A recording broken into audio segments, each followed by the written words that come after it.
नमस्कार, मैं हूं सचिन चौहान। स्वागत है आपका हमारे खास कार्यक्रम जनता सरकार में, जिसमें हम बात करेंगे सत्ता के सिंहासन से लेकर जनता के सरोकार तक।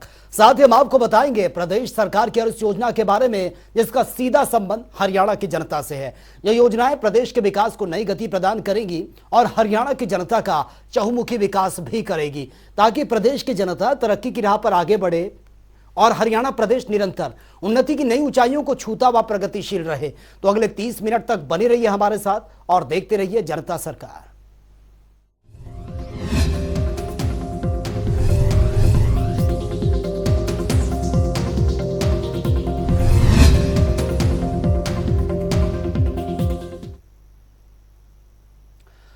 पराक्रमी शासक और सिख साम्राज्य के संस्थापक शेर पंजाब महाराजा रणजीत सिंह की आज जयंती है, जिस पर मुख्यमंत्री मनोहर लाल ने ट्वीट कर उनको नमन किया है। तो एक्स ऐप पर मुख्यमंत्री ने यह लिखा है कि महान योद्धा, पराक्रमी शासक व सिख साम्राज्य के संस्थापक शेर पंजाब महाराजा रणजीत सिंह जी की जयंती पर उन्हें कोटि कोटि नमन। आगे मुख्यमंत्री ने लिखा है कि उनकी अद्भुत वीरता और प्रशासनिक कुशलता के किस्से देशवासियों को हमेशा प्रेरित करते रहेंगे।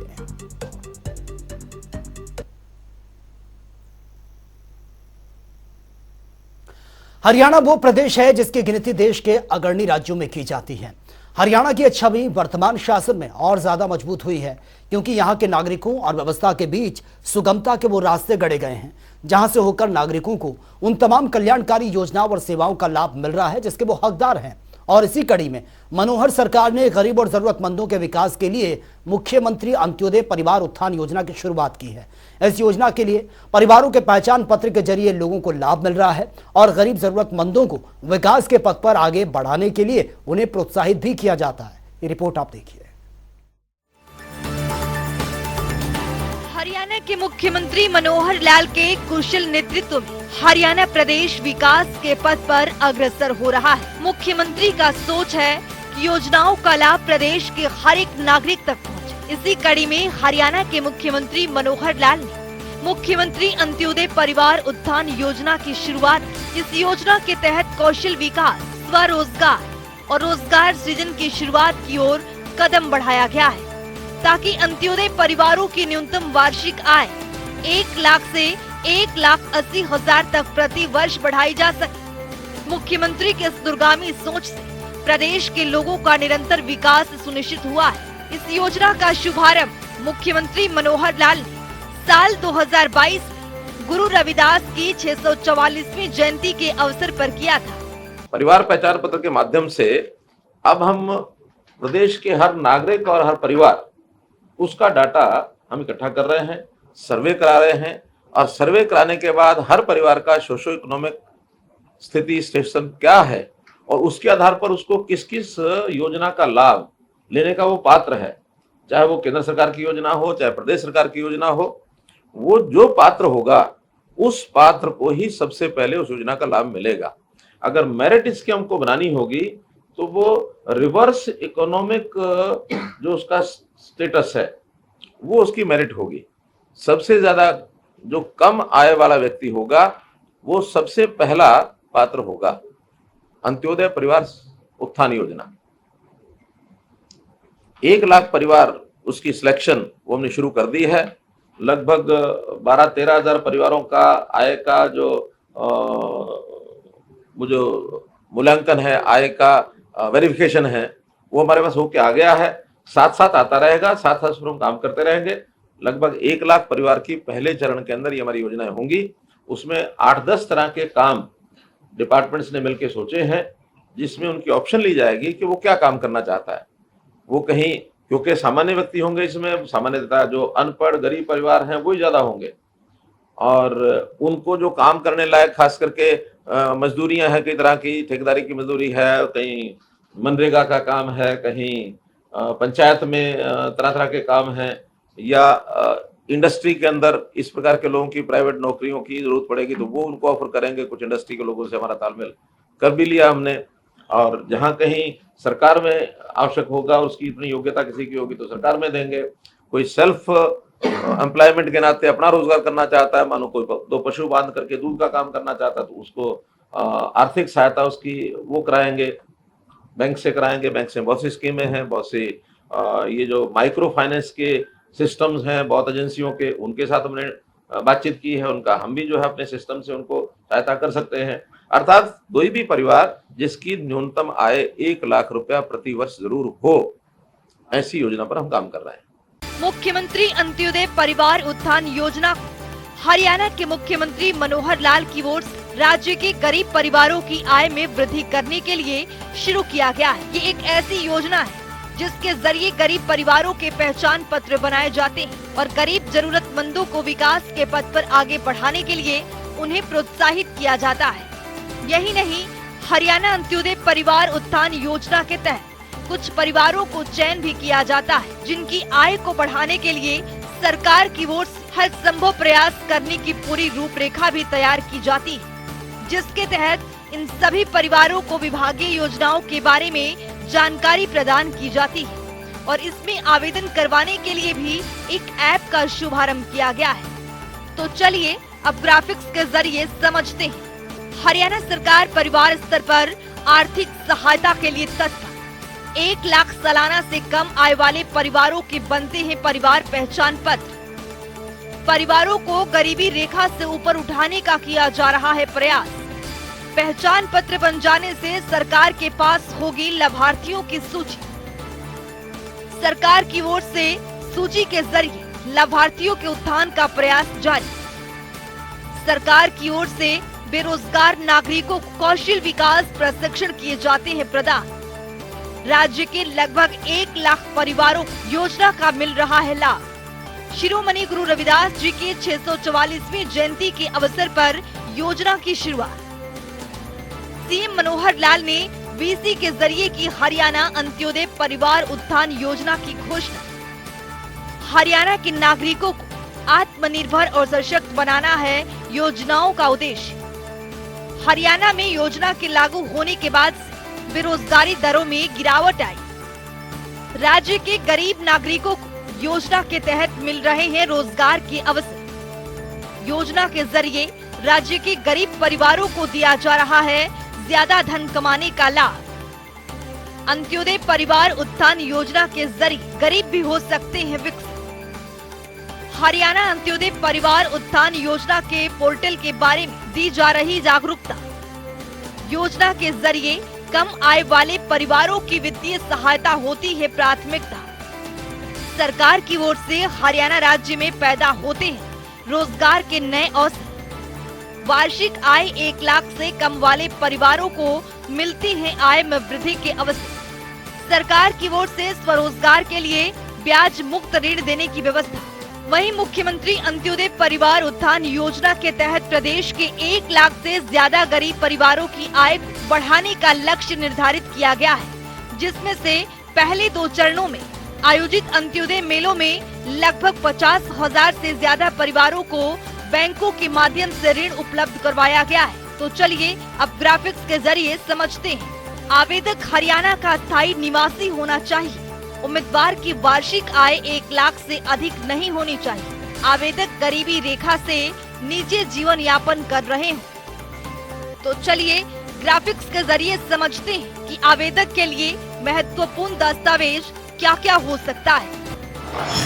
आधार card, ration card, passport size photograph, स्थायी प्रमाण पत्र, मोबाइल नंबर, परिवार पहचान पत्र। वहीं इस योजना के तहत हरियाणा के सरकारी महकमों, बोर्ड निगमों और सरकारी संस्थाओं में फिर से अनुबंध आधार पर कर्मचारियों की भर्ती होगी। प्रदेश सरकार ने कच्चे कर्मचारियों की भर्ती पर पिछले साल 28 सितंबर से लगी रोक को हटा दिया है। कच्ची नौकरियों में गरीब परिवारों को युवाओं को प्राथमिकता दी जाएगी और नौकरी के लिए अंत्योदय परिवार की सूची में शामिल परिवारों, सक्षम युवाओं और जरूरतमंद लोग जिनके परिवारों की वार्षिक आय 1,80,000 रुपए से कम है, उन्हें भी प्राथमिकता दी जाएगी। तो चलिए अब ग्राफिक्स के जरिए समझते हैं कि योजनाओं के तहत शामिल विभाग कौन कौन से हैं।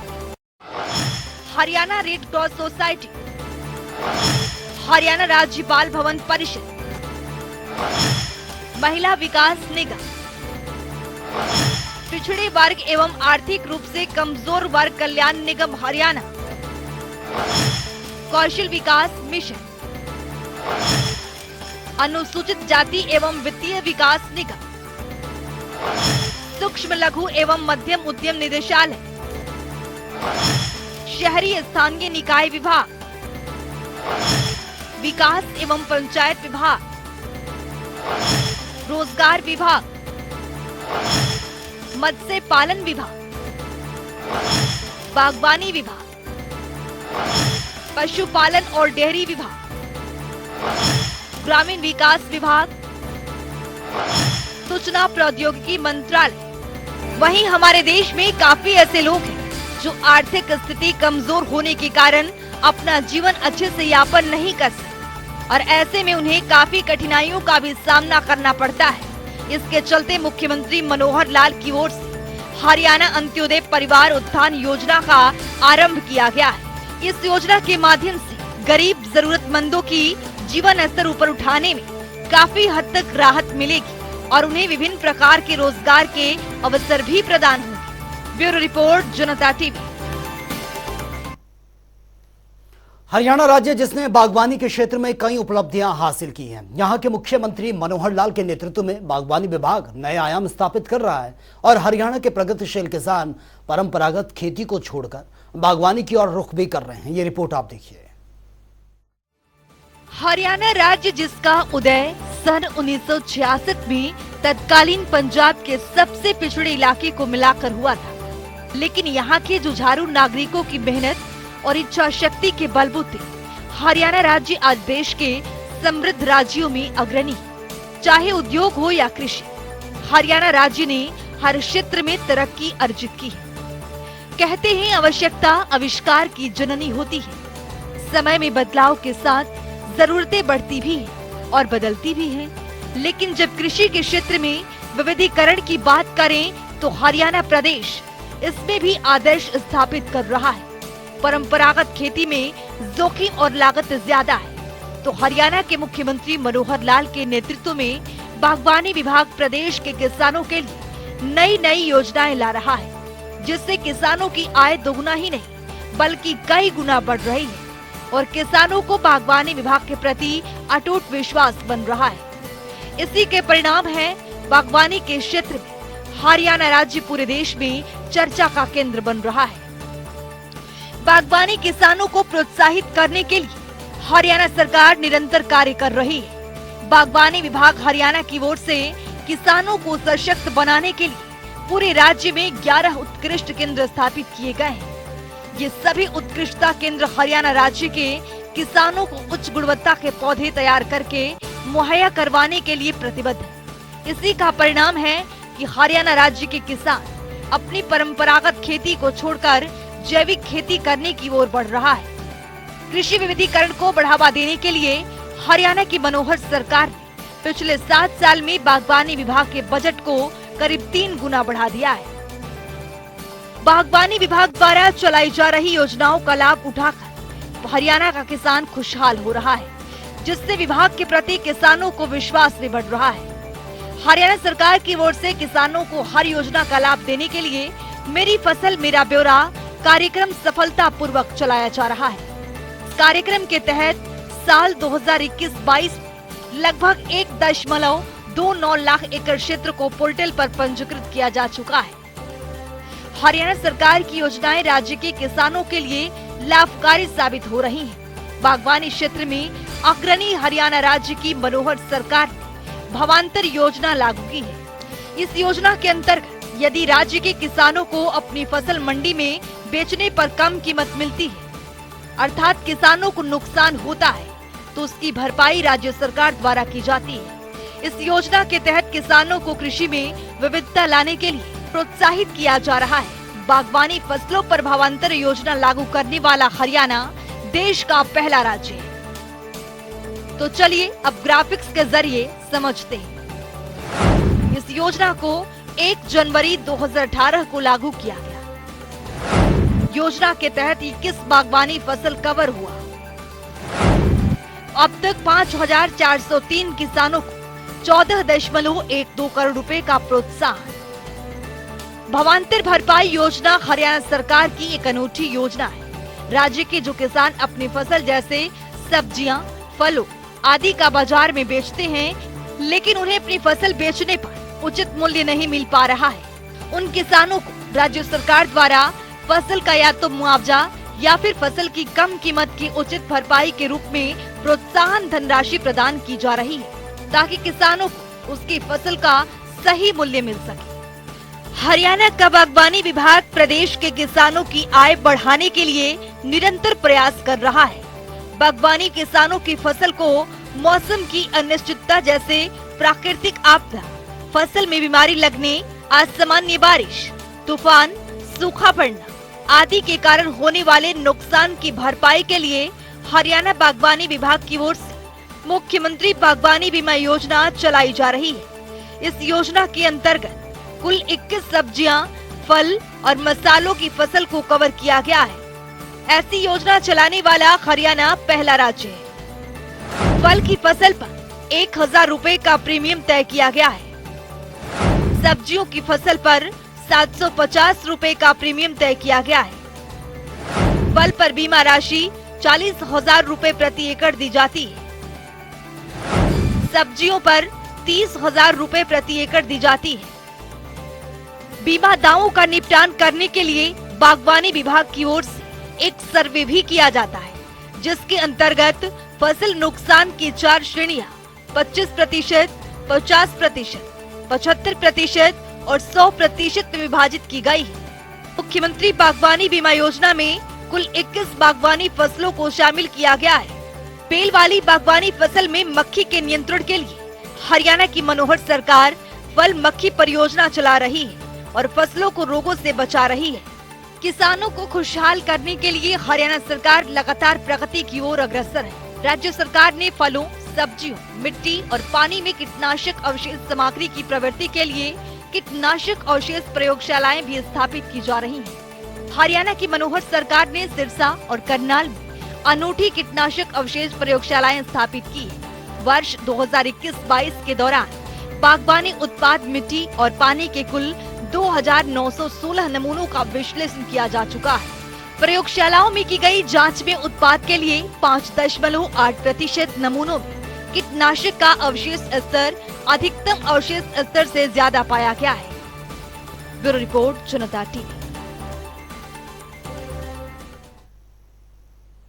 हरियाणा के मुख्यमंत्री मनोहर लाल ने पिछले 9 सालों में शिक्षा के क्षेत्र में कई बड़े बदलाव किए हैं। यही वजह है कि हरियाणा के युवा हर क्षेत्र में अपना दमखम दिखा रहे हैं। और इतना ही नहीं, मनोहर सरकार में लड़कियों की शिक्षा के सपनों को भी उड़ान मिली है, जिससे प्रदेश की छोरियां छोरों को हर क्षेत्र में प्रदेश का मान बढ़ा रही हैं। देखिए हमारी इस खास रिपोर्ट में। हरियाणा के मुख्यमंत्री मनोहर लाल ने प्रदेश में शिक्षा नीति को बेहतर बनाते हुए देश विदेशों में हरियाणा की एक अलग पहचान बनाई है। इस नीति को लेकर प्रदेश में कई योजनाएं भी चलाई जा रही हैं, ताकि हरियाणा एक विकसित राज्य के रूप में आगे बढ़ सके, जिसको लेकर आज सरकारी स्कूलों में शिक्षा की गुणवत्ता देखने को मिल रही है। और इसके परिणाम स्वरूप आज सरकारी स्कूलों के बच्चे भी प्रतियोगी परीक्षाएं पास करके अपने परिवार और प्रदेश का नाम रोशन कर रहे हैं। मुख्यमंत्री मनोहर लाल ने शिक्षा को जीवन का आधार मानते हुए लड़कियों की शिक्षा पर विशेष ध्यान दिया। उन्होंने आर्य समाज के संस्थापक स्वामी दयानंद सरस्वती के लड़कियों की स्वतंत्रता के साथ साथ शिक्षा के आदर्शों की पालन करते हुए नीतिगत निर्णय को लेकर कम से कम दूरी पर स्कूल और कॉलेज स्थापित करने की पहल की गई। और आज हरियाणा के हर 3 किलोमीटर पर एक स्कूल और हर 20 किलोमीटर के दायरे में एक कॉलेज अवश्य मौजूद है। इससे न केवल स्कूलों में लड़कियों का ड्रॉप आउट कम हुआ है, तो वहीं लड़कियों के उच्च शिक्षा के सपनों को भी एक नई उड़ान मिली है। 21वीं सदी के युग में जब हर क्षेत्र में सूचना प्रौद्योगिकी ने अपनी पैठ बना ली है, तो वहीं शिक्षा क्षेत्र में भी इससे अछूता नहीं रहा। इस चुनौती को समझते हुए मुख्यमंत्री मनोहर लाल ने प्रदेश के गरीब और जरूरतमंद परिवारों के बच्चों को भी स्मार्ट शिक्षा मुहैया करवाने के लिए कई पहल की शुरुआत की है। और राष्ट्रीय शिक्षा नीति 2020 में निहित स्मार्ट क्लासरूम की अवधारणा को मुख्यमंत्री ने पहले से ही हरियाणा में लागू कर दिया था। इसी कड़ी में यदिगम नामक नई योजना लाकर मुख्यमंत्री ने शिक्षा के क्षेत्र में IT क्रांति लाने का काम किया है। इस योजना के तहत सरकारी स्कूलों के 9वीं से 12वीं कक्षा तक के विद्यार्थियों और PGT अध्यापकों को 2GB इंटरनेट डाटा के साथ 5,50,000 टैबलेट मुफ्त उपलब्ध करवाए। इसके साथ ही मुख्यमंत्री मनोहर लाल ने बताया कि आज के समय में नैतिक शिक्षा को भी दैनिक शिक्षा के साथ जोड़ने की आवश्यकता है, ताकि बच्चे बचपन से ही संस्कारवान बने। इसी उद्देश्य के लिए मुख्यमंत्री ने राष्ट्रीय शिक्षा नीति 2020 को प्रदेश में वर्ष 2025 तक पूरी तरह लागू करने का लक्ष्य निर्धारित किया है। इस नई शिक्षा नीति में 3 साल से कम आयु वाले बच्चों को भी व्यवहारिक ज्ञान देने के लिए प्लेवे स्कूल की अवधारणा को भी निहित किया गया है। इसको लेकर हरियाणा सरकार पहले ही बहुत आगे बढ़ चुकी है। मुख्यमंत्री ने प्रदेश में 4,000 प्लेवे स्कूल खोले हैं और 4,000 और प्लेवे स्कूल खोलने का लक्ष्य रखा है। मुख्यमंत्री ने राष्ट्रीय शिक्षा नीति 2020 के तहत 1,074 विद्यालयों में 6वीं से 8वीं कक्षा तक के पूर्व व्यावसायिक शिक्षा शुरू की थी। स्पेशल डेस्क जनता टीवी। हरियाणा की वर्तमान सरकार वायु गुणवत्ता सूचकांक को लेकर सबसे ज्यादा सतर्क है और धान की पराली जलाने के मामलों को और कम करने के लिए कड़े सख्त कदम भी उठाए जा रहे हैं। आपको बता दें कि पिछले साल की तुलना में 2023 में पराली जलाने की घटनाओं में 38% की कमी आई है। आइए ग्राफिक्स के जरिए देखते हैं। तो हरियाणा सरकार वायु गुणवत्ता बनाए रखने के लिए लगातार इस पर गंभीर है और पराली जलाने पर रोक लगाने के लिए सरकार कड़े फैसले भी ले रही है ताकि इस पर रोक लग सके। और हरियाणा में पराली जलाने वालों पर सख्त जुर्माना भी लगाया जा रहा है, सख्त कार्रवाई उन पर हो रही है। तुलना में पराली जलाने की घटनाओं में 38% कमी आई है। 2023 की अगर हम बात करें इस बार की, साल 2022 में राज्य में पराली जलाने के 2083 मामले दर्ज हुए थे और साल 2023 में यानी कि इसी साल यह घटकर 1,296 मामले ये रहे हैं और साल 2021 की तुलना में 57% की कमी आई है, यानी कि पराली जलाने के मामले घटे हैं। तो चलिए अब जान लेते हैं कि आज के सवाल का विजेता कौन है।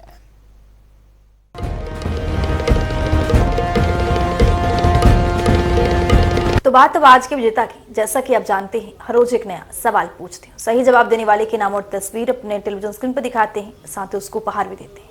तो चलिए जान लेते हैं कल का हमारा सवाल क्या था और कौन है इसका विजेता। कल का हमारा सवाल था, हरियाणा में मुख्यमंत्री दूध उपहार योजना की शुरुआत कब की गई थी। इसका सही जवाब है डी, 5 अगस्त 2020। ढेरों जवाब आए, लेकिन आज के हमारे विजेता हैं श्वेता कुमारी सिरसा से। श्वेता, आपको बहुत बहुत बधाई। तो फिर पूछेंगे आज का सवाल, देखते रहिए जनता टीवी।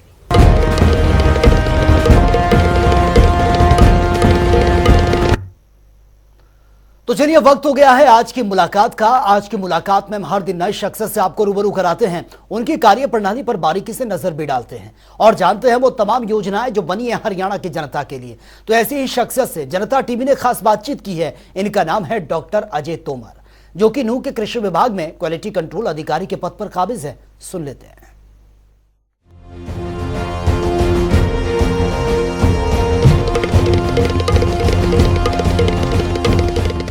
जो युवा आगे नहीं पढ़ पाए किसी कारण से, 10वीं या 12वीं तक ही पढ़ पाए हैं, वो ग्रेजुएशन नहीं किया, उन्होंने बीएससी एग्रीकल्चर नहीं की, बीएससी नहीं कर पाए वो। और देखो आज के युग में नौकरी पाना भी, सभी को तो नौकरी नहीं मिल सकती, तो इसलिए सरकार ने एक मुहिम चलाई है कि भाई आत्मनिर्भर भारत का एक नारा माननीय प्रधानमंत्री जी ने जो दिया है, तो उसमें सरकार ने एक डिप्लोमा की हमारे यहाँ पे एक स्कीम चलाई है। उसमें 48 हफ्ते का एक कोर्स है, जिससे बच्चा उसको करके उसमें उसका आधार कार्ड की आवश्यकता है, पैन कार्ड, फैमिली आईडी, 2 उसके फोटो और उसकी जो मार्कशीट है उसकी कॉपी और फार्म हमारे पास अवेलेबल है और 20,000 उसकी फीस है। तो 48 हफ्ते में उसको सिर्फ एक दिन आना पड़ेगा, संडे को क्लास अटेंड करनी पड़ेगी जिला मुख्यालय पर ही। पहले ऐसा होता था, मैं आपको बताना चाहूंगा कि पहले जाते थे लोग जींद बच्चे, और जींद जाने में सिर्फ उनका फर्टिलाइजर का ही एक के लिए सिर्फ वैलिड एक सर्टिफिकेट उनको मिलता था, उससे सिर्फ फर्टिलाइजर का ही लाइसेंस बनता था। लेकिन अब ये डेसी के नाम से एक कोर्स शुरू किया है सरकार ने, जिसकी फीस 20,000 रखी है, और इससे जो है ना पेस्टिसाइड का भी, फर्टिलाइजर का भी और सीड का भी, इससे तीनों लाइसेंस बनेंगे ताकि बच्चे जो है अपना डिप्लोमा ये लेके 11 महीने में और अपना छोटा व्यवसाय शुरू कर सकते हैं। अब ये किसी की अपनी अपनी किस्मत है, कितनी चमक जाए, छोटे से भी बड़ा बनता है इंसान।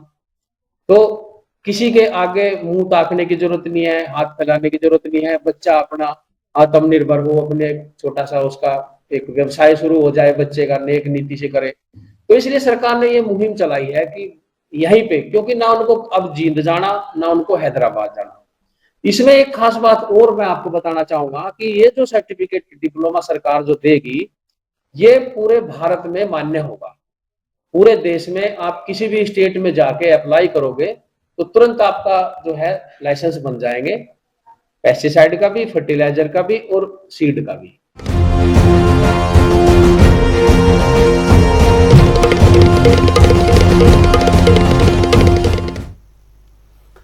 तो चलिए वक्त हो गया है आज के सवाल का और जान लेते हैं कि आज का सवाल क्या है।